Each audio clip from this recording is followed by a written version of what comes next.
Good morning students. कैसे हैं आप सब लोग। ऐसा विश्वास है कि आप स्वस्थ होंगे, आनंद से होंगे और विद्या अध्ययन कर रहे होंगे। तो बच्चों, तो कक्षा 10वीं की हिंदी काव्य खंड के अंतर्गत आज मैं आपको जो सूरदास जी के जो पद हैं, सूरदास जी के पद के 3 पदों को वीडियो के माध्यम से एक्सप्लेन करके आप तक पहुंचाया। इसका अंतिम और चौथा पद है जिसमें गोपियाँ ऊधों से अपने मन की बात कहती हैं। क्या कहती हैं इस गद्यांश में, इस काव्यांश में आप पढ़ेंगे। तो पुस्तक खोल लीजिए, आप उसमें देखिए। मैं पढ़ता हूँ और उसका भावार्थ बता रहा हूँ। जो कठिन शब्द आए हुए हैं उनको भी बीच बीच में बताता चलूँगा। हरि हैं राजनीति पढ़े आए, समझी बात कहत मधुकर के समाचार सब पाए। एक अति चतुर होते ही पहले ही अब गुरु ग्रंथ पढ़ाए। बड़ी बुद्धि जानी जो उनकी जोग संदेश पठाए। ऊधो भले लोग आगे के परहित डोलत धाए। अब अपने मन फेर पाई हैं चलत जू होते चुराए। ते क्यों अनीति करें आपुन जे और अनीति छुड़ाए। राजधर्म तो यही सूर जो प्रजा न जाए सताए। इसमें जो कठिन शब्द आए हुए हैं, पढ़ी आए माने पढ़कर या सीख कर, या मधुकर यहाँ पर ऊधो को कहा गया है। वैसे मधुकर का मतलब होता है भौरा। और होते थे पठाए भेजा आगे के पहले के लोग, परहित दूसरों की भलाई के लिए, डोलत धाए घूमते फिरते थे, फिर से पाई हैं चाहिए आपन यानी अपनों पर। अनीति का मतलब होता है बच्चों अन्याय। तो गोपियाँ ऊधों से कहती हैं कि हरि हैं राजनीति पढ़ी आए। ये हरि अर्थात भगवान श्री कृष्ण जी ने क्या पढ़ ली है? राजनीति पढ़ ली है। ऐसा मानना है कि राजनीति पढ़ लेने पर व्यक्ति की जो बुद्धि है वो बहुत ही चतुर हो जाता है और चतुराई से काम लेने लगता है, अपने को बचा करके काम करता है।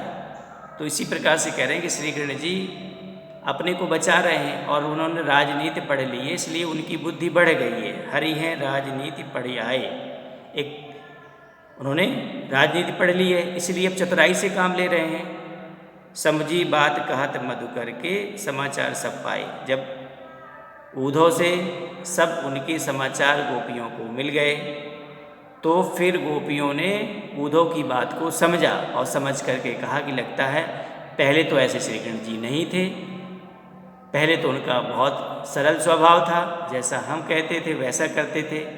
अब लगता है इन्होंने कुछ राजनीति पढ़ ली है, इसलिए इनकी बुद्धि चतुर हो गई है। एक अति चतुर होते पहले ही अब गुरु ग्रंथ पढ़ाए। अब इन्होंने गुरु ग्रंथ पढ़ लिया है। एक तो पहले से भी बहुत चतुर थे, करते अन्याय वो थे, करते वो चोरी वो खुद थे माखन की, और हमें फंसा देते थे। इसलिए थे तो वो पहले से ही चतुर, नटखट थे। लेकिन अब गुरु ग्रंथ पढ़ लेने से अब वो और चतुर हो गए हैं। इसलिए उन्होंने ऊधों के माध्यम से हमें संदेश भेज दिया है। चतुर तो थे पहले ही, अब गुरु ग्रंथ पढ़ लेने से उनकी बुद्धि और बढ़ गई है। बड़ी बुद्धि जानी जो उनकी जोग संदेश पठाए। इसी से पता चलता है कि उनकी बुद्धि और बढ़ गई है और चतुरता आ गई है, इसीलिए उन्होंने योग का संदेश हमारे लिए भेजा है। ऊधो भले लोग आगे के पर हित डोलत धाए। गोपियाँ कहती हैं कि हे ऊधो, पहले के लोग अच्छे हुआ करते थे, जो किसी को कष्ट में देखते थे, किसी को परेशानी में देखते थे, उनकी भलाई के लिए सदैव इधर उधर घूमते रहते थे, आगे आकर के उनके कष्टों को दूर करते थे, उनके संकट के समय उनका साथ देते थे। पहले के लोग तो अच्छे थे। ऊधो भले लोग आगे के परहित डोलत धाए। अब आपने मन फेर पाई हैं चलत जू होते चुराए। जब यहाँ से जा रहे थे तो हमारा जो मन है वो चुरा करके ले गए। अब हमारा मन तो उनके साथ लगा हुआ है, लेकिन उन्होंने अपना मन हमारी तरफ से हटा लिया है। ते क्यों अनीत करें आपन, जे और अनीत छुड़ाए। अब वो तो स्वयं परमात्मा है, भगवान है, दूसरे को अन्याय से बचाते हैं। दूसरे के साथ जो अन्याय करता है तो अन्यायी को सज़ा देते हैं, जिसके साथ अन्याय होता है उसकी रक्षा करते हैं। अब तो ये खुद ही अन्याय कर रहे हैं।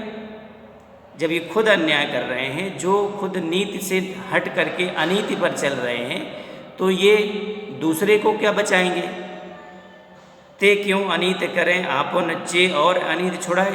अर्थात इनका तो नाम है कि परमात्मा है, सबका कल्याण करते हैं। जो अनीत पर चलता है उसको सज़ा देते हैं। जब ये खुद ही अनीत कर रहे हैं, अन्याय कर रहे हैं, तो बताइए कि दूसरे अनीत करने वालों के साथ कैसा व्यवहार करेंगे, उनको कौन सज़ा देगा। राजधर्म तो यही सूर जो प्रजा ना जाहे, सताए हे उदो।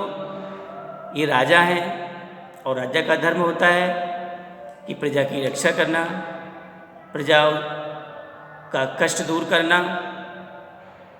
हम उनकी प्रजा हैं, हम उनसे प्रेम करते हैं, हम उनको चाहते हैं, तो उनका धर्म बनता है कि वो आकर के अपनी प्रजा को दर्शन दें, उनके बीच में बैठें, उनके कष्टों को सुनें, उनकी बात को मानें। ये तो सब रहा नहीं और हमें योग का संदेश भेज दिया।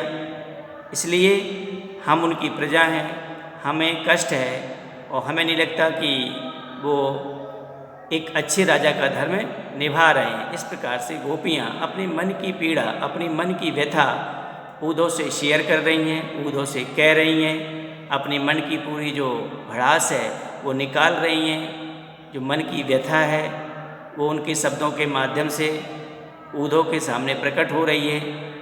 तो इस प्रकार से इस काव्यांश में गोपियों ने ऊधों से श्री कृष्ण जी की जो एक तरह से श्री कृष्ण जी से उनको जो शिकायत है वो पूरी व्यक्त की है।